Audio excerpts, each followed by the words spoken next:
حضرت ابو سعید خدری رضی اللہ تعالیٰ عنہ حدیث کے راوی ہیں، بخاری میں موجود ہے۔ ارشاد فرماتے ہیں کہ ہم ایک سفر پہ تھے، واپس آ رہے تھے، ایک جگہ رات کو قیام کیا، سونا تھا، بستی تھی۔ بستی کے لوگوں نے نہ کھانا پوچھا نہ پانی پوچھا، کوئی ضیافت نہیں کی۔ آدھی رات کا وقت آیا تو ایک بندہ دوڑا دوڑا آیا، کہنے لگا ہمارے سردار کو بچھو نے کاٹ لیا ہے، تم میں سے کوئی بندہ دم درود کر لیتا ہے؟ تو ایک صحابی کہنے لگے کر تو لیتے ہیں، پر تم نے چونکہ ہمیں کھانا پانی تک نہیں پوچھا، تم اگر دم کراؤ گے تو مفت نہیں کریں گے۔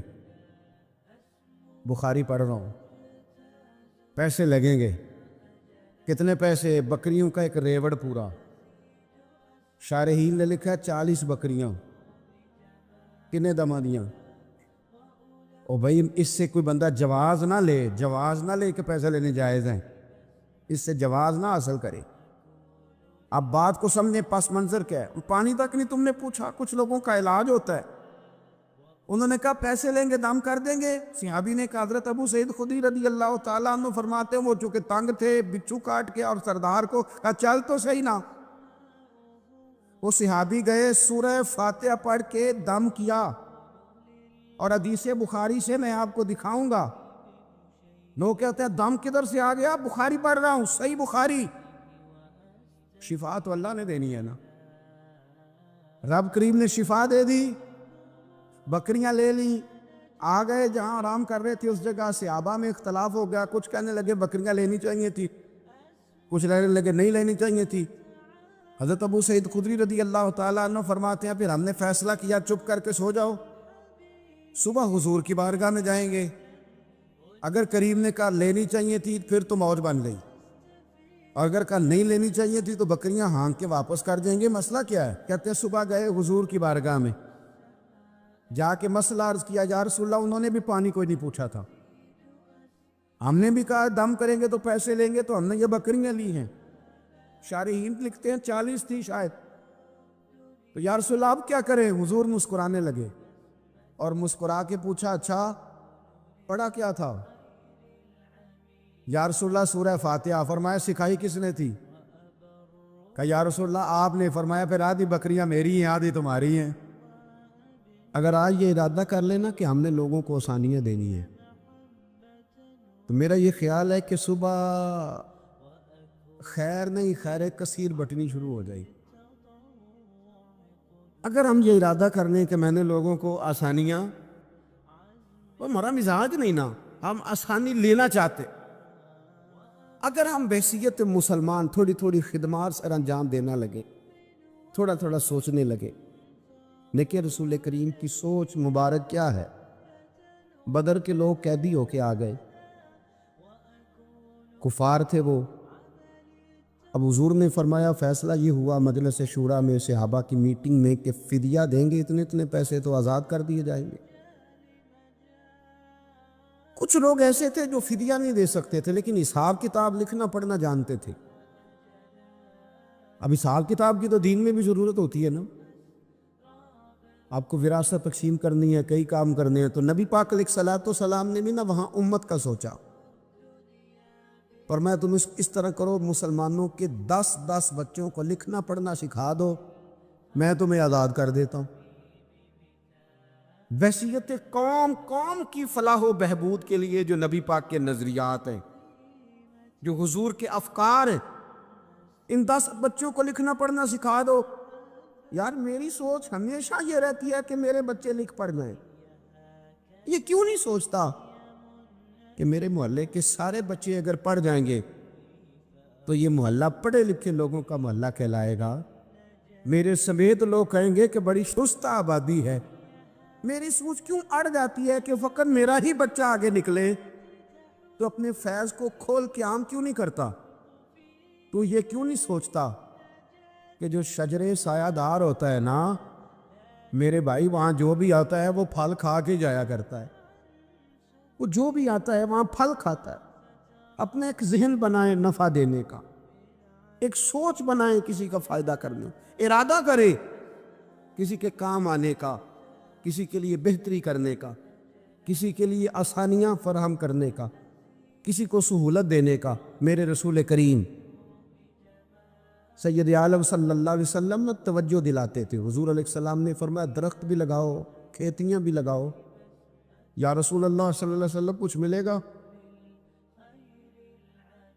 تو حضور نے فرمایا اس کھیت سے, اس درخت سے جب تک کوئی جاندار فائدہ اٹھاتا رہے گا اللہ تمہارے نامہ اعمال میں نیکیاں درج فرماتا رہے. کوئی درخت ہی لگا دو, کچھ کاری دو. محمود غزنوی گزر رہے تھے تو ایک بوڑھے کو دیکھا, اس کے ہاتھ کامتے ہیں تو پھر بھی وہ زمین کھود رہا ہے اور ایک درخت لگا رہا ہے. تو محمود غزنوی اس بوڑھے کو دیکھ کے نا تو بڑے حیران ہوئے, اس کے قریب گئے. تو دو قسم کی سوچیں ہوتی ہیں نا, ایک یہ سوچ ہوتی ہے کہ بڑا لالچی ہے, اس عمر میں بھی یہ کیا کر رہا ہے, یہ بھی سوچ ہوتی ہے. اور ایک سوچ یہ ہوتی ہے کہ یار کتنا بھلا آدمی ہے, دیکھو اب بھی محنت کر کے گزر رہا. سوچ ہی ہے نا, منفی کر لیں یا مثبت کر لیں. تو محمود غزنوی آگے بڑھے اور آگے بڑھ کے نا تو آپ اس بوڑھے سے کہنے لگے کہ بابا یہ کیا کر رہے ہو؟ تو کہنے لگے میں درخت لگا رہا ہوں. تو کہنے لگے بزرگوں اب آپ کی جو عمر ہے نا, یہ عمر نہ تو آپ اس کے پھل کھا سکیں گے, نہ چھاؤں میں بیٹھ سکیں گے, اور آپ کو تکلیف بھی بڑی ہے. تو بابا جی محمود کو جانتے ہی نہیں تھے, پلٹ کے کہنے لگے بیٹا چلو میں نہیں پھل کھاؤں گا تو میرے پوتے تو کھائیں گے نا, میرے نواسے تو کھائیں گے نا. تو آپ چھوڑے مجھے, میں تو اگلی نسلوں کا بھلا کر رہا ہوں. اب یہ سوچ ہماری بڑی کم ہوتی, یہ بڑی کم سوچ ہوتی. پوتے کھائیں گے, نواسے کھائیں گے. تو محمود غزنوی بادشاہ تھے, بڑے راضی ہوئے, کہنے لگے یار بابا تیری تو سوچ بڑی شاندار ہے, قوم کا نفع کرنے والی سوچ ہے. اس نے کہا ایک تھیلی اشرفیوں کی بابا جی کو دے دو. بابا جی نے نا وہ تھیلی اشرفیوں کی جب قبول کی, پکڑی, تو بابا جی بڑے مسکرائے. محمود کہنے لگا کیا ہوا؟ تو فرمانے لگے بیٹے تم نے تو کہا تھا کہ میں اس کا پھل نہیں کھاؤں گا, میں نے تو ابھی لگایا نہیں ہے, اللہ نے پھل مجھے پہلے ہی عطا فرما دیا ہے. تم تو کہہ رہے تھے کہ پھل نہیں کھاؤں گا, ابھی تو لگایا نہیں تو اللہ نے پھل دے دیا.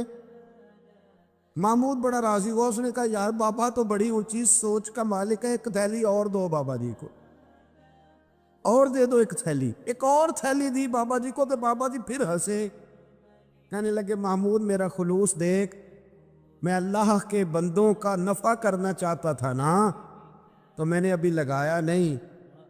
لوگوں کے باغ میں سال میں ایک دفعہ پھل لگتا ہے, اللہ نے مجھے 2 دفعہ پھل عطا کر دیا. محمود نے کہا تیسری بھی دو بھی بابا جی کو تھیلی. آپ سوچ تو بنائیں نا صاحب.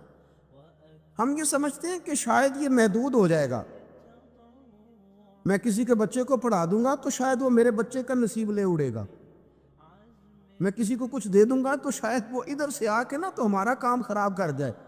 او بھائی ایسا نہیں ہوتا, اس کو سمجھ.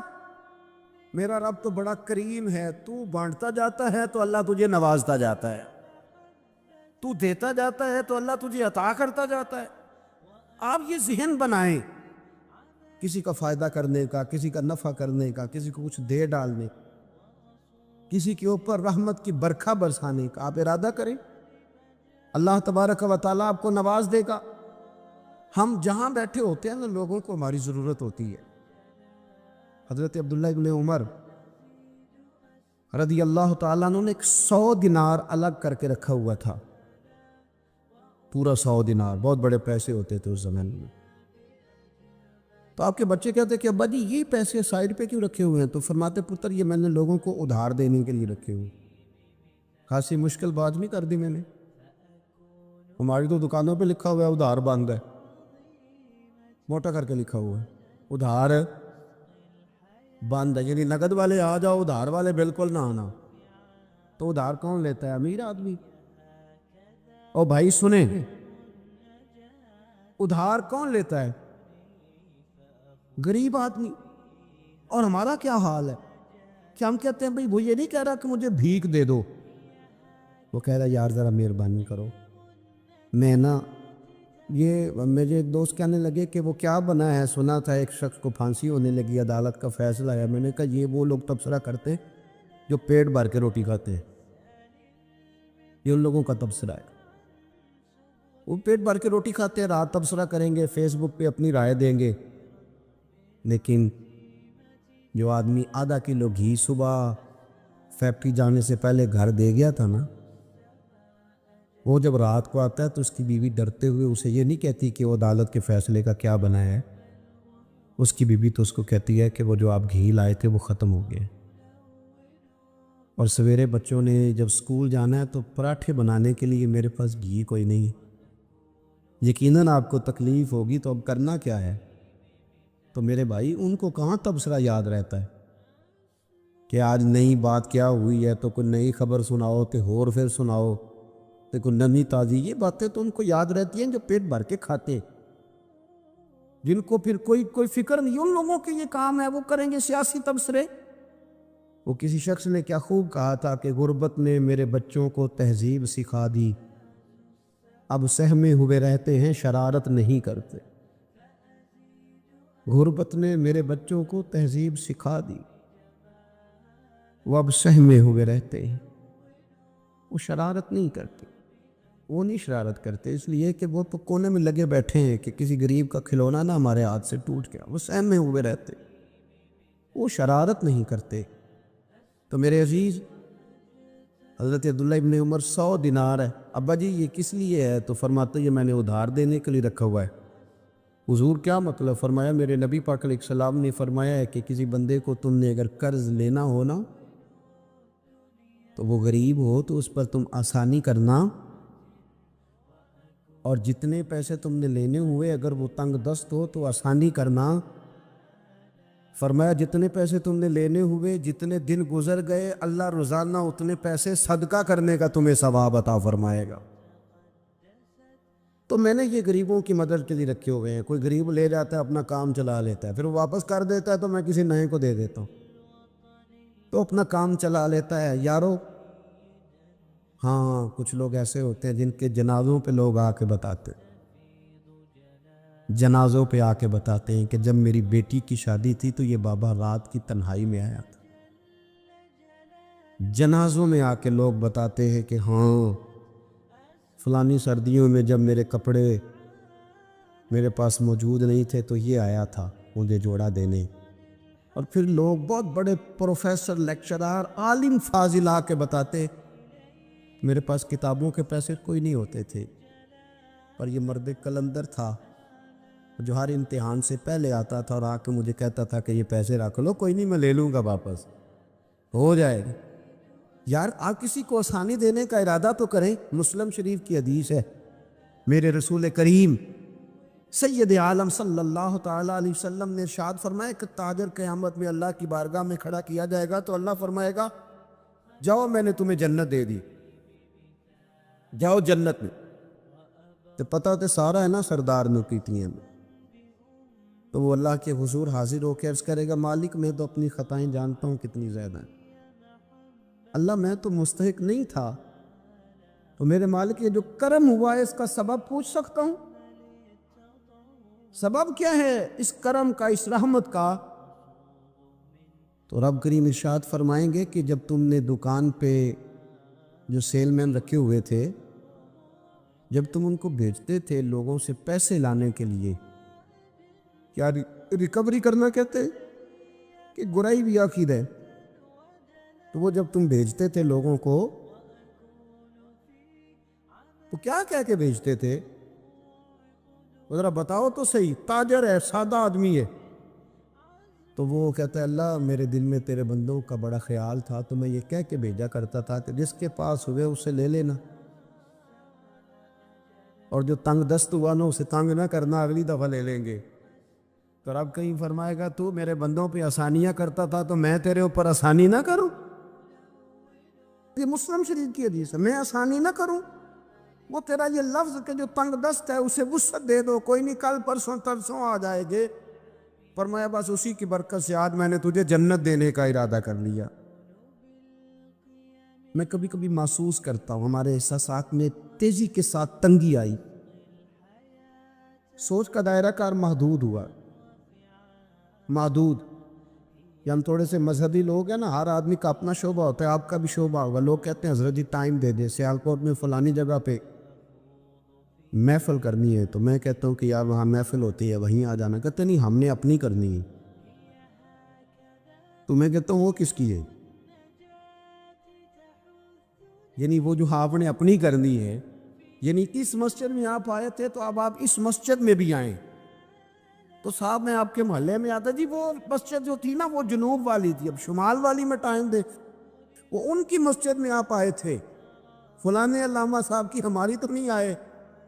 اور میں نے کہا یار بس کرو، مسجدیں بھی اب تقسیم ہونے لگ گئی، یہ بھی تقسیم ہوگی کہ وہ اس کی اور یہ اس کی ہے. یعنی آپ اندازہ کریں کہ ہماری یہ سوچ ہے کہ اس میں بھی کہیں کوئی ایسا عنصر نہ ہو کہ کوئی اجتماعیت کہیں نظر آ جائے. اور یار ایسے تو نہ کرو، یہ ایک مذہبی اجتماع ہوتا ہے، اس کے اندر بھی لوگ کہتے ہیں کہ انتظامیہ دعوت دے گی.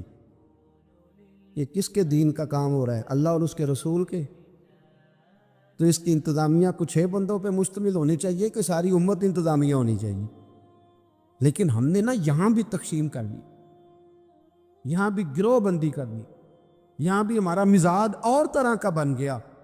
اگر آپ کا دل بڑا ہو جائے، تھوڑا اللہ کے بندوں کو آسانی دے. میں کہا کرتا ہوں جنت بہت بڑی ہے میرے بھائی، مہربانی کر ذرا دوسرے کو بھی جگہ دے، وہ بھی جنت میں داخل ہو جائے.